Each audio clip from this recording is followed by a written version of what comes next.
Welcome to the latest addition to the Compliance Podcast Network, the podcast 10 for 10, which brings you the week's top 10 compliance stories curated together in one podcast each week.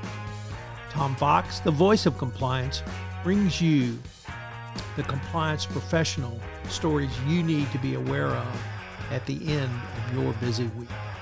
Sit back and in 10 minutes, hear about the stories every compliance professional should be aware of. Every Saturday, 10 for 10 highlights the most important news, insights, and analysis for the compliance professional, all curated by the voice of compliance, Tom Fox. Get your weekly filling of compliance stories with 10 for 10. Hosted by Tom Fox. 10 for 10 is a production of the Compliance Podcast Network. First, a word from the sponsor of the Compliance Podcast Network for this month, Ethico. If you're a compliance officer, middle managers are crucial in getting your programs from you to your frontline employees. But how do we activate those managers and get them on our side? Ethico's new Middle Manager Toolkit equips you with the skills needed to empower your managers, to promote a culture where ethical behavior thrives and employees feel empowered to speak up. Learn how to turn frontline managers into ethical leaders with our new white paper, Empowering Middle Managers as Ethics Champions. And did I mention you can get the whole toolkit for free? Head to ethico.com to download the full toolkit today. Welcome to 10 for 10 for the final week of August 2024, for the week ending August 31, 2024.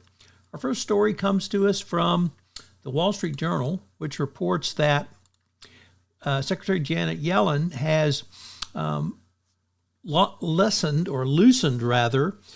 anti-money laundering rules for investment advisors and real estate agents. The Treasury Department moved to complete regulations that extend AML measures to certain investors and real estate professionals, but it said it was loosening the requirements after feedback from the industries.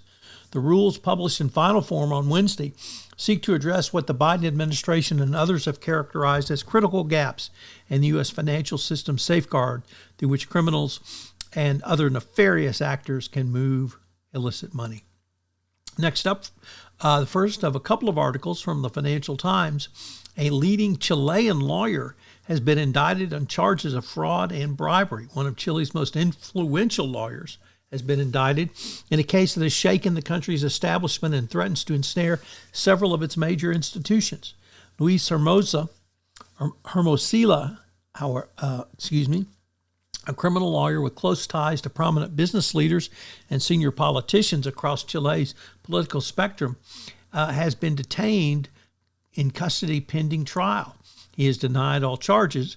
The investigation began last November when an investigative news site published an audio recording of him and a client discussing illicit payments to officials at Chile's tax authority and a financial regulator. He is heard saying on the tape, "What we are doing here is a crime." Obviously not good. Next up, in a story from Reuters, the 1MDB scandal lives on as two Swiss bankers were convicted in Switzerland of being a part of or helping to facilitate the fraud. They were involved in the setting up of a company called Petro Saudi, which was a shell company, but it was used as a joint venture to create the impression that it was backed by the Saudi government. And this allowed the two executives to defraud 1MDB of approximately $1.8 billion. So lots of money changed hands because of their fraud. Next up from the BBC, more whistleblowers from Boeing, as the U.S. campaign group has accused Boeing of concealing information about electrical problems on a plane that later crashed. This, of course, is one of the 737 MAX crashes, and the whistleblowers claim that Boeing did not provide documents to the Department of Transportation, and Boeing, of course, said that they were fully cooperative, and the documents were highly technical and they set out the problems. But the group claims that Boeing wants to get hid information from the government. Our next story is our second story from the Financial Times, which reports that Italian authorities have opened up an investigation into the death of Mike Lynch and several others on a luxury yacht off the coast of Italy. At this point, manslaughter charges are being investigated, but there are no named suspects as yet. So this is one story I'm sure we're going to continue to watch. Our next story comes to us from Bloomberg, which reports that the Telegram CEO has been detained in France, and we later found out charges have been leveled against him for the illegal activity that goes on in his platform. Not surprisingly, Elon Musk claimed this was an assault on free speech, when the reality is the platform houses many criminals, child pornographers, traffickers, drug sellers, and other purveyors of illegal activity. And apparently France said you can't do that in France.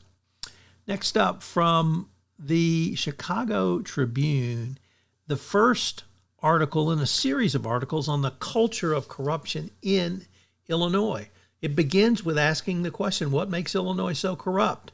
The Tribune says they will explore these questions and attempt to explain why corruption continues to poison virtually every level of government in the state of Illinois, draining off tax dollars and robbing public service of its meaning. The Tribune found there are many reasons, beginning with the ambition and greed of many of Illinois' first European settlers coming forward, but numerous other factors contribute to Illinois' shameful records. Loose regulations, domineering mayors, shifty aldermen, cozy interactions between lobbyists and public officials, a ballot process that's broken. It's just a mess.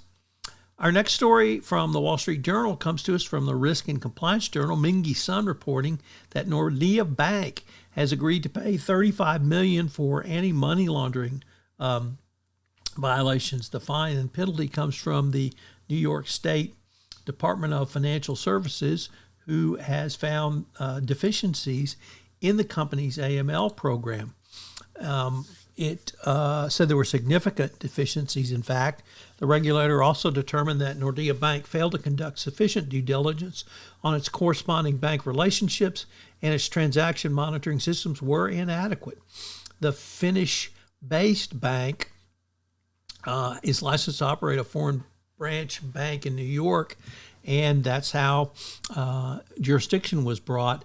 The bank was highlighted in the 2016 Panama Papers release when documents that detailed offshore bank accounts were published on a worldwide basis. Next up, Toronto Star, of all newspapers, is reporting that South Africa is investigating the alleged corruption of more than $7 billion from top state-owned companies. It has active investigations into these corruptions, and while these investigations are not new and some have been running a long time, they were cited by the Special Investigation Unit in a report to a parliamentary committee. Those investigations involve 6 state-owned enterprises: Ports and Rail Company Transnet, Arms Company Denel, Power Company Eskom, the National Lottery Commission, National Airlines South African Airways, and the passenger rail company PRASA. Around 60 suspicious contracts and hundreds of cases of conflicts of interest and other corruption totaling nearly $4 billion are under investigation at Transnet alone. So, more on South African corruption.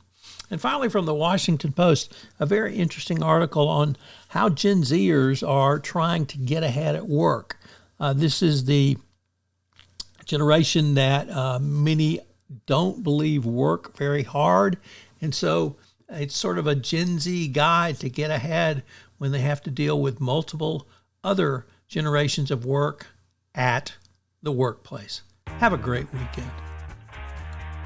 10 for 10 is a special production of the award-winning Compliance Podcast Network. As I mentioned at the start of this podcast, our network sponsor is Ethico, and they've got a great new service offering for you, a middle manager's toolkit. We've linked to it in the show notes, and it's available to you at no cost. Many companies struggle with getting information to middle managers, which allows them to be the first line of response in a speak-up culture. And Ethisphere has answered this challenge by putting together a middle manager's toolkit. Check it out in the show notes. Thanks so much for listening to this episode of 10 for 10. I hope you'll check out the newest podcast in the Compliance Podcast Network, the Compliance Tip of the Day. In Compliance Tip of the Day, I give a 5 to 8 minute summary of one tip that you can integrate into your compliance program or put together for greater compliance program efficiency.